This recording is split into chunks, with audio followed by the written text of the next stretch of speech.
Eh, sir. Anong kailangan? Tignan mo yung lupa, sir. Grabe.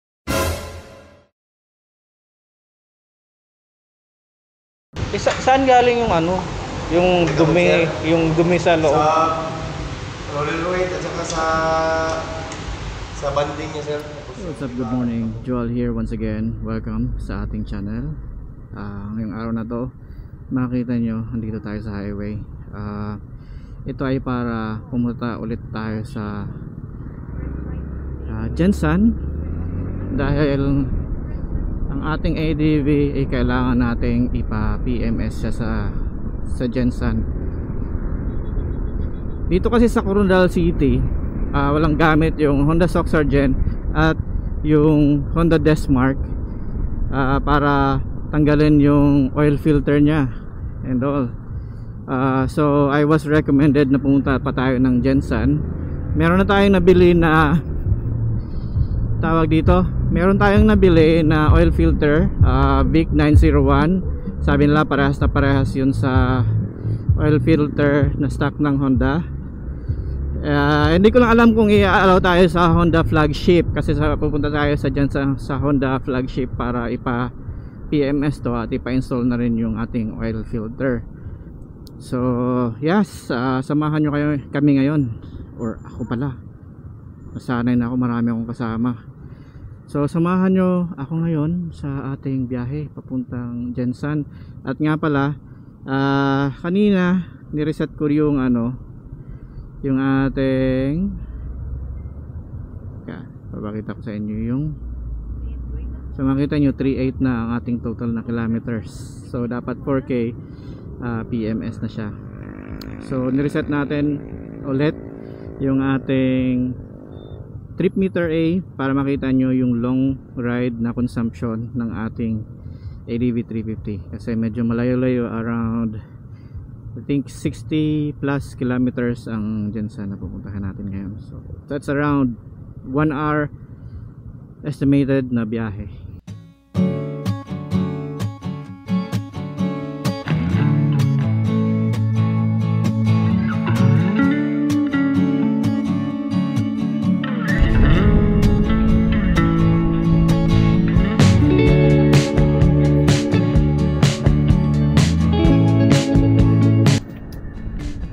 Okay, so touchdown Gensan. Tingnan nyo yung ganito yung traffic dito pala pagka rush hour. Grabe, sobrang dami.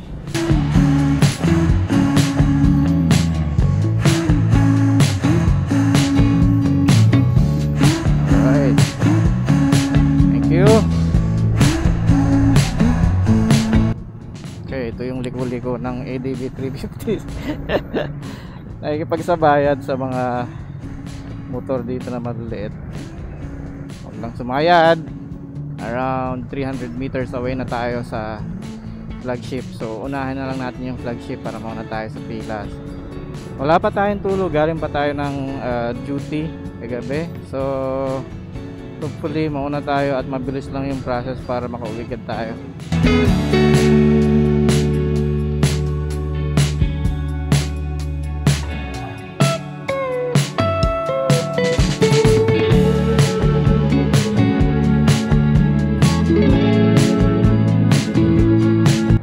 Ginagawa na sila, balak na nilang tapusin tong underpass na to, na ilang years na di pa rin natapos.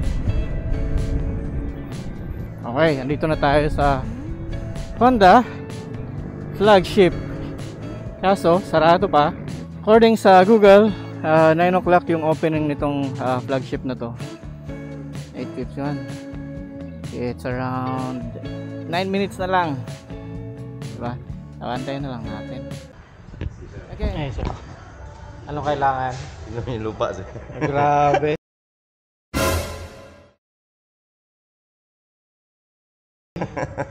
Kahit nung sa loob, mainit, sir. Ay, mainit. Apo. Grabe, yung mga lupa na pala to. Yun, sir. Oo. Kaya pala siguro nag-dragging, no? Grabe. May mga lupa na yung CVT natin. 4K. Kaya siguro nagda-dragging. Tingnan natin mamaya. Okay, tingin tayo dito ng big bike dito sa taas.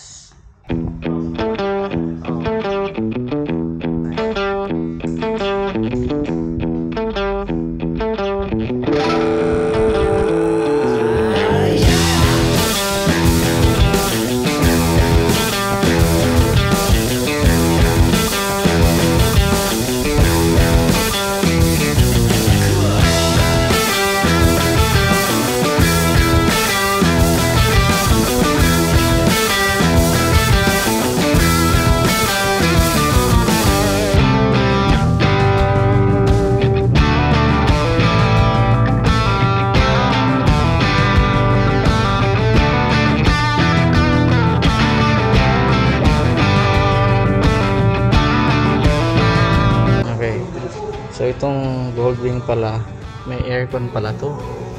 Habang nag-drive ka, aircon lumalabas dito ng ano, aircon na hangin.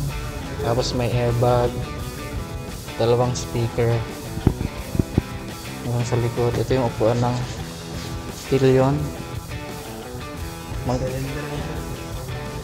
Cylinder, tapos sobrang comfortable. Oh, grabe, 2 million pero ang daming pindutan na. Tapos may atras na daw to kasi medyo mabigat na, so para mabilis mong iliko-liko o atras.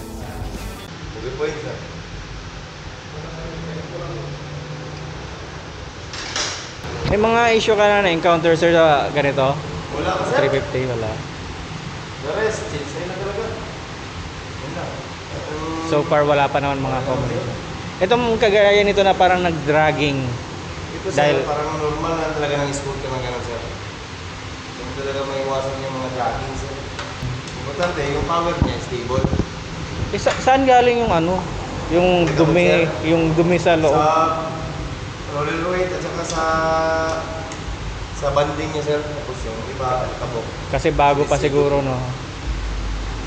Pero mas maganda, tulad nito, every 4,000. Sa CVT ka talaga para makita natin yung ano niya. Titingnan ko mamaya kung mawala. Kasi sabi ng iba, pag nagpalinis daw, okay na ulit. Oo. Bali, gagaan na naman Tingnan ulit yung natin, takbo niya. Wala pa nagpapalit sa'yo ng mga spring Wala or pa, sir. anything. Ayoko rin ng ganun eh. Oo, gusto ka talaga. Pero yung iba, ewan ko ba, bakit gusto nila pinapakialaman yung ano, yung CBT. Big bike naman sana sila sir. Kano na panalunan natin? Higit siya. Ibalikan din. 2,580 po. Ah, grabe, ang laki natin. Ano, wala ka ng passivity. Gamay-gamay lang din siya kag okay. May cleaner, magod siya appeal. Pero mahal din na siya sir kay sa ano ko na bawi. Sa filter. 1,060 appeal na siya sir. Okay, so dito may libreng kape dito sa flagship. So gusto mo magkape-kape habang nag-aantay, pwede ka magkape. Merong tubig at merong candy din dito. Magkakape tayo kasi wala pa tayong tulog. Siguro para may energy tayo papuntang Marbel.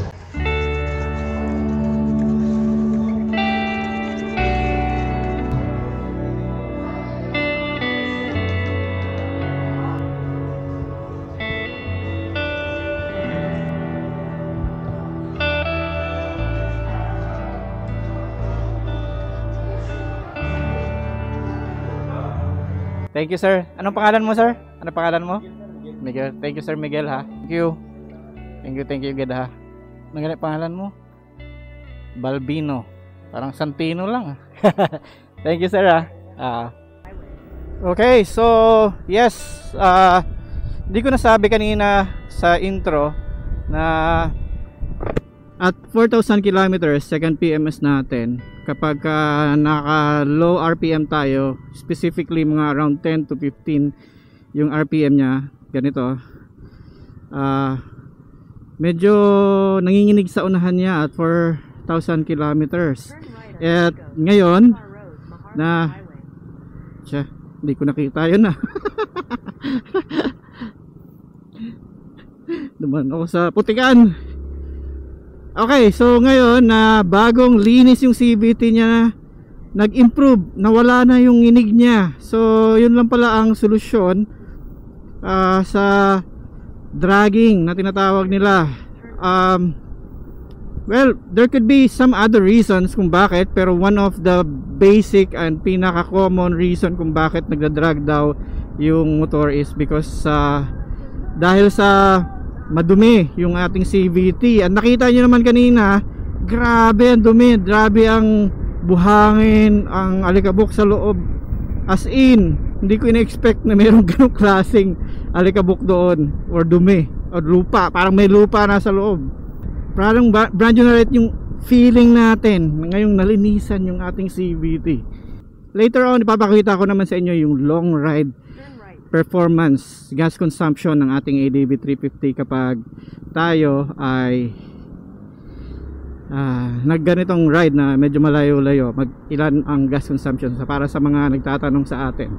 Okay, kasi meron tayong navigation, hindi ko pa makita ngayon yung kanyang average consumption. So pagpabalik, ito-turn off natin yung navigation natin para makita ninyo. Kasi hindi ako familiar sa lugar na to, kaya kailangan ko gumamit ng navigation. Ito yung kanyang navigation, yan. At ito, kino-combine ko na lang yung ating Google Map kasi ano lang siya, ganyan lang siya, walang mapa. Mas maganda para sa akin yung may mapa pa rin talaga kasi nakikita ko visually kung saan ako liliko, hindi yung ganito lang na may 160 meters mag right side. Ito makikita ko dito kung kailangan ko na talagang lumiko or what. So that's another feedback para sa ADB 350 when it comes to the navigation system niya. So pauwi na tayo ngayon sa Coronadal City. As I mentioned, sasabihin ko sa inyo yung ating gas consumption from Coronadal to General Santos on a long ride, kagaya nito ng mga open road. Kung ilan ang gas consumption niya average. So nakikita nyo dito 3879 yung ating total na nagpa PMS tayo. So nireset natin yan kanina. Ayan, 70 kilometers na yung tinakbo natin at yung gas consumption at that rate is 26.1 kilometer per liter ang kanyang consumption on a long ride like this.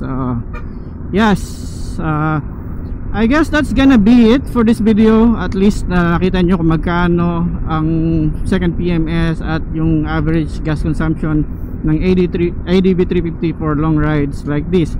Actually mababa pa yan, may mga instances na nasa 29, almost 30 na yung kanyang kilometer per liter kapag mga long ride. So in this instance lang na around 70 kilometers yung tinakbo natin, ganon yung performance niya. Siguro pag mas malayo, mas maganda. I am going to give you an update kapag meron kaming long ride na sobrang haba talaga. I-reset ulit natin yung ating trip meter and we will check kung ilan ang kanyang gas consumption. Okay, so once again, this is Joel. If you have questions, just leave the comment down below about our ADB 350 or anything else or anywhere na gusto nyo pasyalan natin at puntahan para sa inyo. So again, this is Joel. If you are interested in motorcycle related contents, travel and gadgets, please make sure to subscribe to this channel. Thank you. I'll see you again on the next one. Bye guys.